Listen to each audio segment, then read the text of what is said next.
Assalamu alaikum students, welcome to the Lahore Garrison Junior and Upper School and welcome to 9th biology class chapter number 6 enzymes and page number 107, and the topic which we are going to discuss today is activation energy.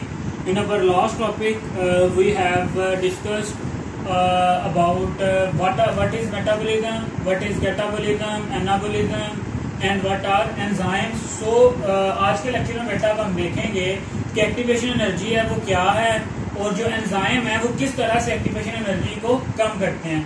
तो पहली बात तो समझें कि activation energy basically है क्या. और तो सबसे पहली बात है बेटा कि all chemical reactions require activation energy. All chemical reactions require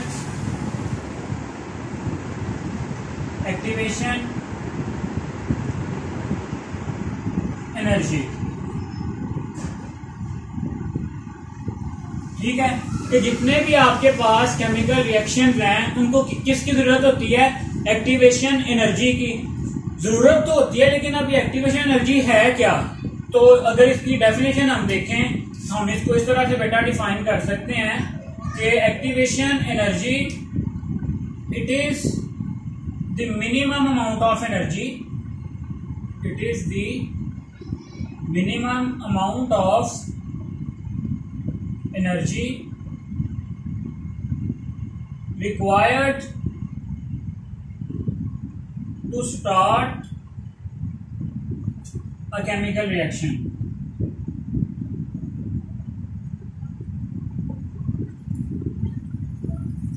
मतलब कि ये वो कम से कम एनर्जी है, ये वो कम से कम एनर्जी है जो किसी भी केमिकल रिएक्शन को स्टार्ट करने के लिए जरूरी होती है. ठीक है.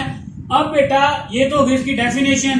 अब इसकी जरूरत क्यों होती है? The need for activation energy act as barrier to bringing for the beginning of the reaction. अगर हम बेटा इसकी नीड की बात करें कि एक्टिवेशन एनर्जी की नीड हमें क्यों होती है, तो बेटा it act as barrier.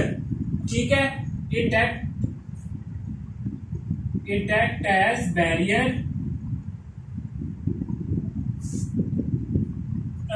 To begin a chemical reaction.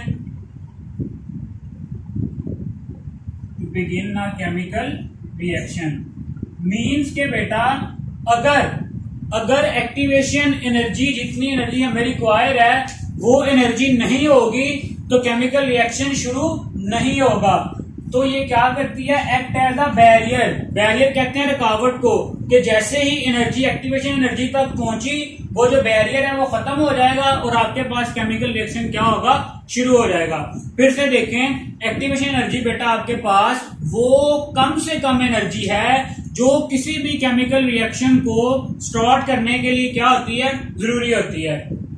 और इसकी जरूरत हमें क्यों होती है? कि it act as a barrier to begin a chemical reaction. अगर आप देखें बेटा, फॉर एग्जांपल ये हमारे पास दो सबस्ट्रेट्स हैं, इन्होंने मिलकर बनानी है कोई प्रोडक्ट. ठीक है. ये खुद ब खुद प्रोडक्ट तो नहीं बनाएंगे जब तक बेटा इसको कुछ एक्टिवेशन एनर्जी रिक्वायर्ड है. एक्टिवेशन एनर्जी रिक्वायर है. फॉर एग्जांपल वो एनर्जी है यहाँ पे 716 किलो जूल पर मोल. सिर्फ ये एग्जांपल के लिए समझाने के लिए है कि इतनी एनर्जी अगर यहाँ पे होगी तो ये दोनों आपस में मिलेंगे और क्या बना देंगे? प्रोडक्ट बनाएंगे. ठीक है. जब तक ये एनर्जी प्रेजेंट नहीं होगी, जब तक ये एनर्जी प्रेजेंट नहीं होगी, ये जो रिएक्टेंट्स हैं ये प्रोडक्ट में कन्वर्ट नहीं होंगे और जो केमिकल रिएक्शन है वो स्टार्ट नहीं होगा. ठीक है. तो इस तरह से जो आपके पास एक्टिवेशन एनर्जी है वो एक बैरियर के तौर पे एक्ट करती है. जैसे ही एक्टिवेशन एनर्जी पूरी हुई, बैरियर खत्म हुआ और रिएक्शन क्या हो गया? शुरू हो गया. क्लियर है? ठीक है. एंजाइम्स अब क्या करते हैं? Enzymes lower the activation energy. ठीक है. Such barrier by decreasing the requirement of energy. Enzymes क्या करते हैं आपके पास? अगर हम देखें तो एंजाइम लोअर द बैरियर. किस तरह से इस बैरियर को कम करते हैं?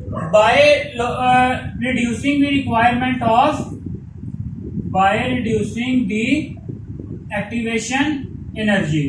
ठीक है, एंजाइम क्या करते हैं, इस बैरियर को कम करने की कोशिश करते हैं। किस तरह से, इस जो केमिकल एनर्जी की जो जरूरत है एक्टिवेशन एनर्जी की, उसको कम करते हुए। ठीक है, पहला short question paper point of view से बहुत इंपॉर्टेंट है कि व्हाट इज एक्टिवेशन एनर्जी। अब आते हैं दूसरे क्वेश्चन पे। इसी तरह से बेटा कि जब देखें एंजाइम्स नहीं होंगे, एक्टिवेशन एनर्जी कम नहीं होगी, तो रिएक्शन का होना क्या होगा, मुश्किल होगा। जैसे ही एंजाइम्स आए, एंजाइम ने क्या किया, एक्टिवेशन एनर्जी को कम किया, जिसके नतीजे में जो रिएक्शन था वो proceed at the faster rate. यहां पे हम लिख ही लेते हैं बेटा, क्या होता है, एंजाइम्स आपके पास क्या करते हैं, enzymes lower the activation energy, enzyme lower the activation energy, as a result reaction proceed at faster rate, at faster rate। Clear हो गया। एंजाइम्स का क्या फंक्शन है, वो एक्टिवेशन एनर्जी को क्या कर देते हैं, लोअर कर देते हैं। ठीक है, अब आते हैं इस बात पे कि जो एंजाइम्स हैं वो किस तरह से एक्टिवेशन एनर्जी को कम करते हैं। ठीक है, वो किस तरह से जो आपके पास एक्टिवेशन एनर्जी है, अलग से शॉर्ट क्वेश्चन आता है, how enzyme lower the activation energy. क्या क्वेश्चन आता है आपके पास, how enzyme lower the activation energy. तो बेटा पहले क्वेश्चन लिख लेते हैं कि आपके पास how enzymes lower activation energy.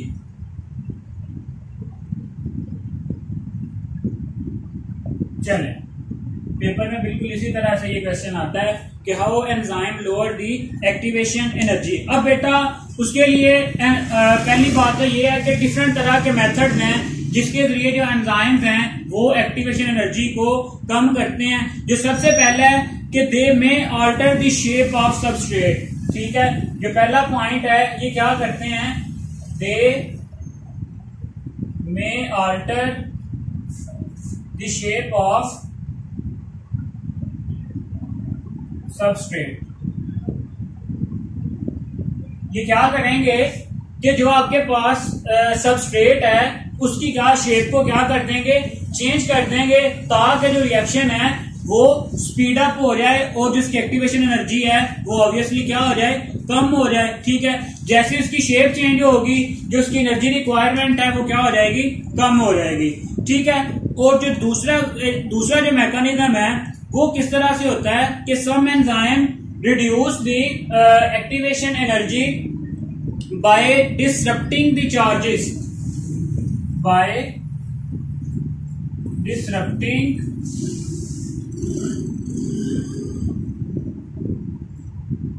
The charge distribution. Charge आपको पता है बेटा कि मॉलिक्यूल्स पे डिफरेंट तरह का क्या होता है, चार्ज होता है। तो एंजाइम क्या करते हैं, उसकी चार्ज की जो डिस्ट्रीब्यूशन होती है उसको क्या करते हैं, चेंज करते हैं, डिसरप्ट करते हैं ऑन द सबस्ट्रेट्स।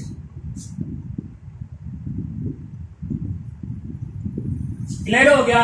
पहला मैकेनिज्म, सबस्ट्रेट की जो शेप है उसको चेंज करेंगे। ठीक है, और दूसरा मैकेनिज्म क्या है कि डिसरप्ट करेंगे चार्ज डिस्ट्रीब्यूशन को। ठीक है, अब जो तीसरा मैकेनिज्म है आपके पास वो क्या है कि बाय एंजाइम लोअर दी, और ये लाइन आप तीनों पॉइंट्स के साथ लिख देंगे कि enzymes lower the activation energy.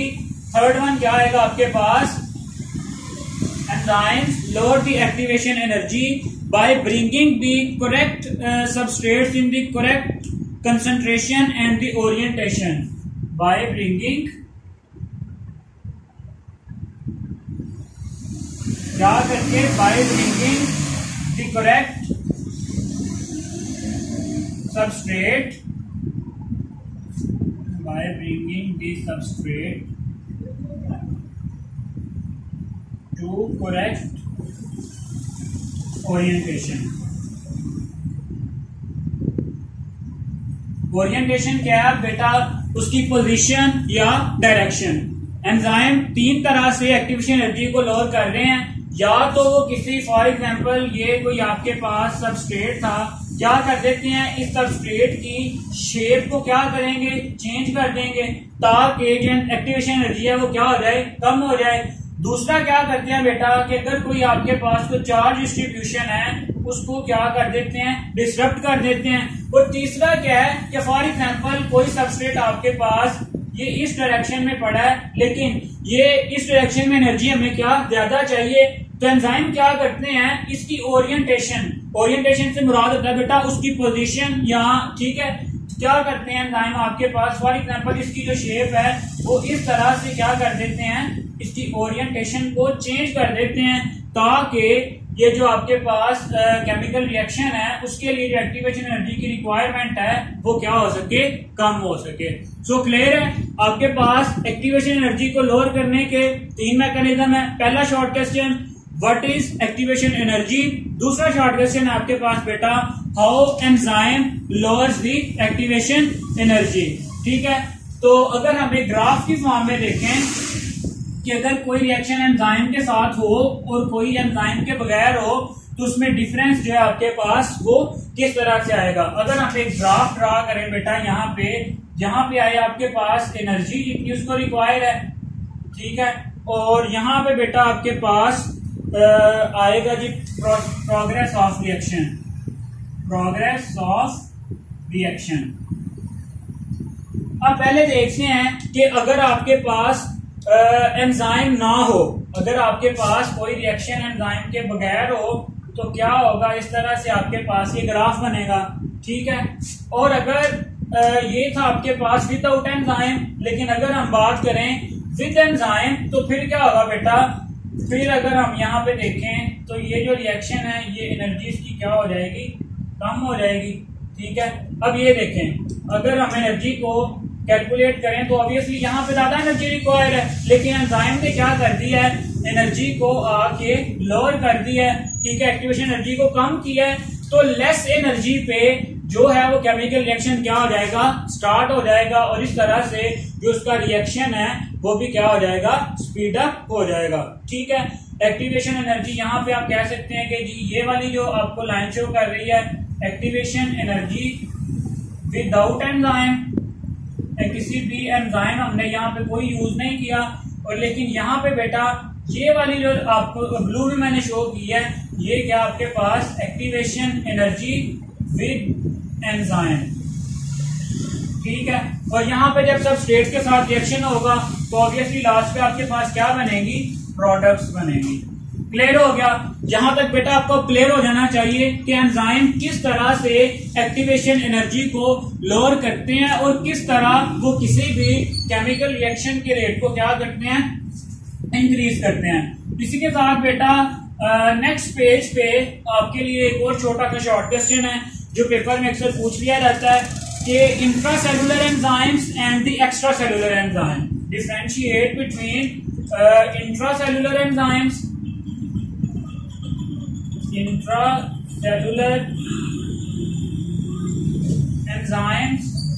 और दूसरी तरफ है बेटा आपके पास extra cellular enzymes,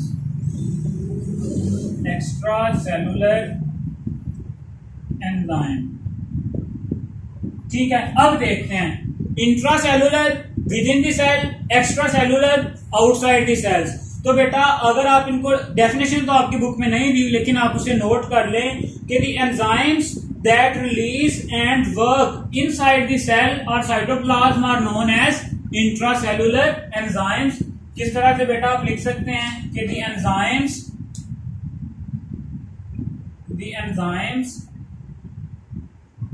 which are released and function inside the cell are called as intracellular enzymes, ठीक है। कैसे एंजाइम्स जो सेल के अंदर रहते हुए कोई काम करें, ऐसे एंजाइम्स को हम क्या कहते हैं, इंट्रासेलुलर एंजाइम। और जो इसकी एग्जांपल आपकी बुक में बेटा मेंशन की गई है वो है आपके पास enzymes of glycolysis, enzymes of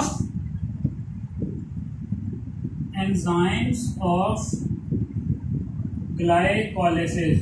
अब ये ग्लाइकोलिसिस क्या है? ग्लाइकोलिसिस बेटा break down of glucose into 2 pyruvic acid is known as glycolysis.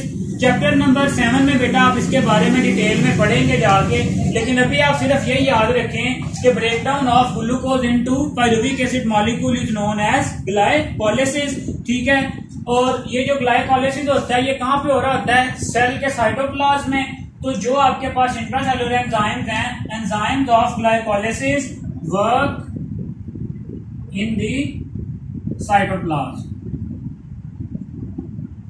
Clear हो गया? इसी तरह से बेटा आपके पास अगर हम बात करें एक्स्ट्रा सेलुलर एंजाइम्स की तो वो क्या होंगे आपके पास? The enzymes which are released and function outside the cell are known as extracellular enzyme। और उसकी एग्जांपल है आपके पास pepsin enzyme working in the stomach cavity. तो आइए बेटा इसको भी लिख लेते हैं आपके पास कि जो आपके पास एक्स्ट्रासेलुलर एंजाइम्स हैं वो क्या हैं? The enzymes